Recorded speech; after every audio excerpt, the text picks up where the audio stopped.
serious ranked player has trolled at least once. I'm no exception, you know what I mean? Sometimes you go on tilt, you start teabagging, you start acting like an idiot, you turn the game off afterwards. You don't rage quit. Or maybe you do rage quit. You know, everyone, it's happened. You know, people have bad days. My biggest one is, like, I'll do a level 3 meaty on my opponent if I think they're going to do an EX uppercut. When it works, it's disgusting, you know what I mean? It's the 360 no-scope, you know what I mean?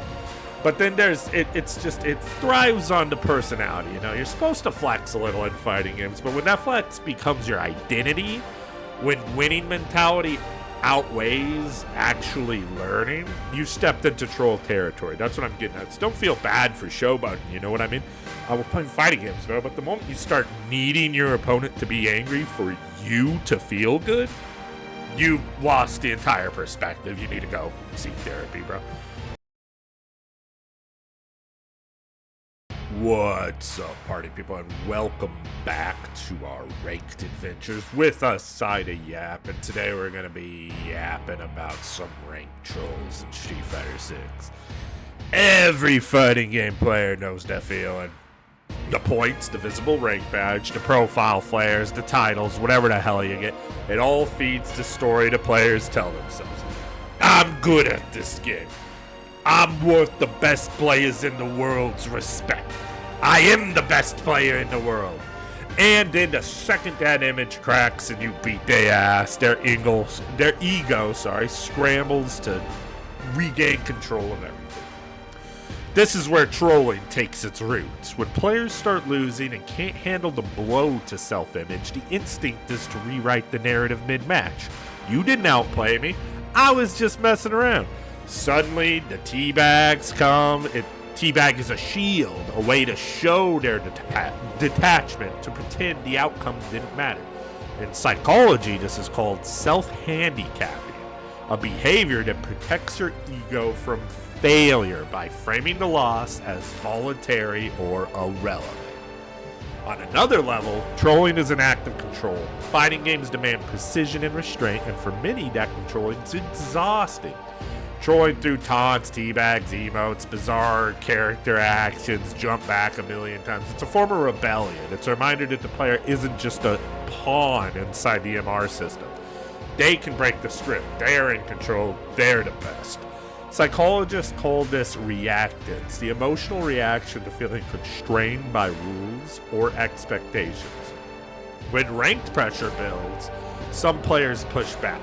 Not by getting better at the game, but by getting chaotic. And because disruption elicits strong reactions, salt, rage quits, depressed gamer making a video about your dumbass, it makes them feel powerful. The troll gains social and emotional dominance by hijacking the opponent's attention. Now you're arguing with me in Battle Hub for the next 20 minutes, and I don't have to go have my precious ego get deflated and ranked. I won today.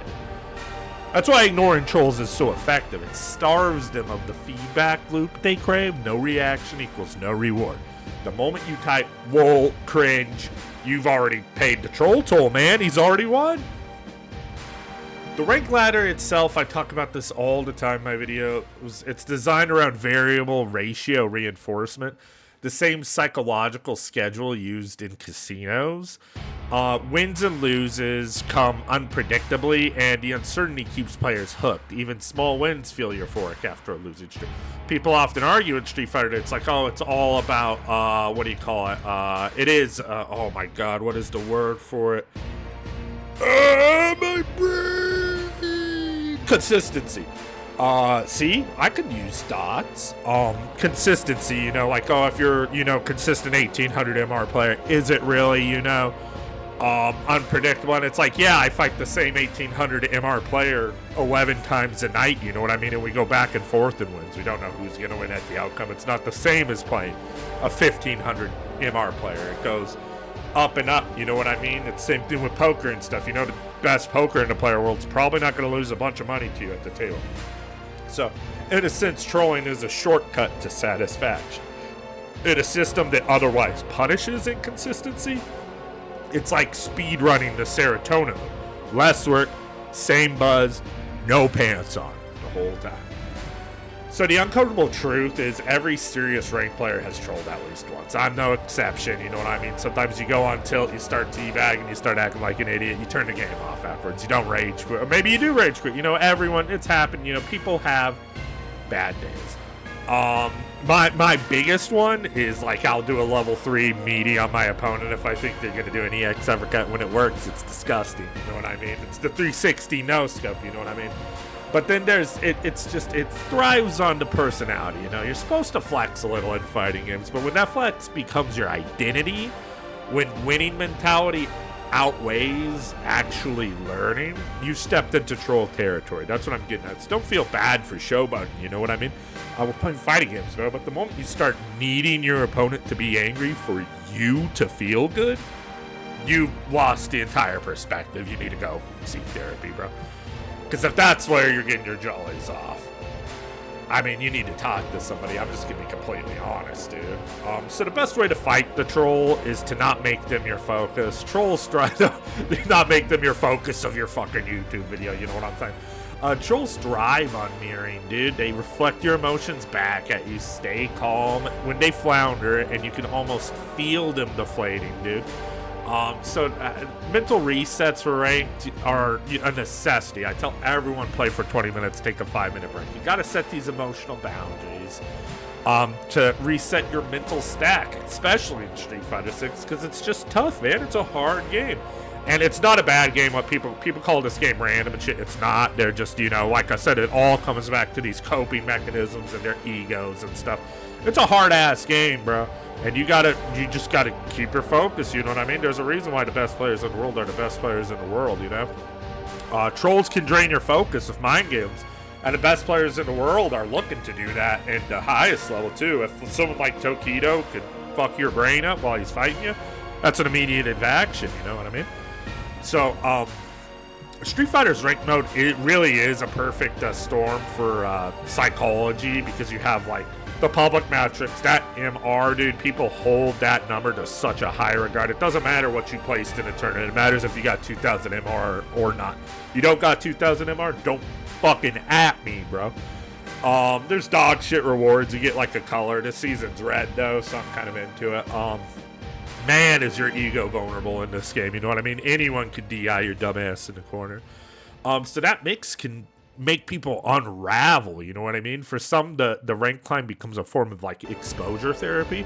You constantly challenge your emotional control. That's the way I look at it. I'm trying to fight with humility, composure, patience, and when I can't do that anymore, I take a break, bro. Shit's crazy. You can fucking take a break from playing video games. Nah, you get up, stretch, do some push-ups, call your mom, fucking see a therapist, you idiot.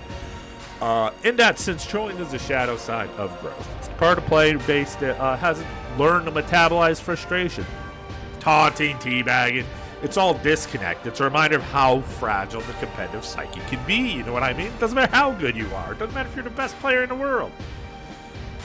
So treat rank like mental training, you know what I mean? Like 90% mental training, you know what I mean? Don't care about winning. Once everyone, you know, has that mindset, trolling becomes a psychological training ground to you. You stay unfazed versus the troll, and now you're playing the new meta, you know what I mean? Next time someone teabags you, treat it like a skill check, you know? Not for your main character, but for your ego, dude. That's what you gotta look out for. Can you maintain being calm under provocation? You know what I'm saying? Being taunted. Can you laugh it off and focus on adapting? That's, you know, true mental fortitude right there.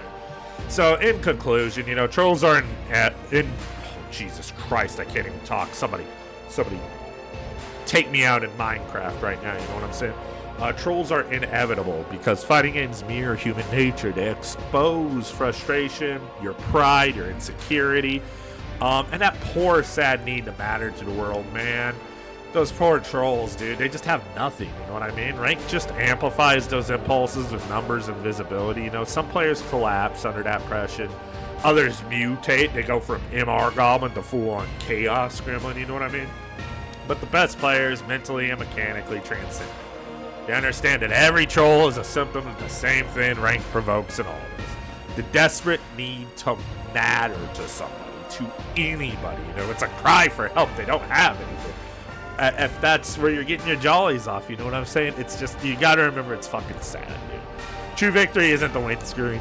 It's when you stop letting that chaos control you and you learn to smile at something. I am the depressed gamer. I need you all to be good to yourselves. Please like, comment, subscribe. I appreciate every single one of you who do that shit. And you know, you gotta keep on struggling out there. It's hard for everybody. I'll see you in the next one.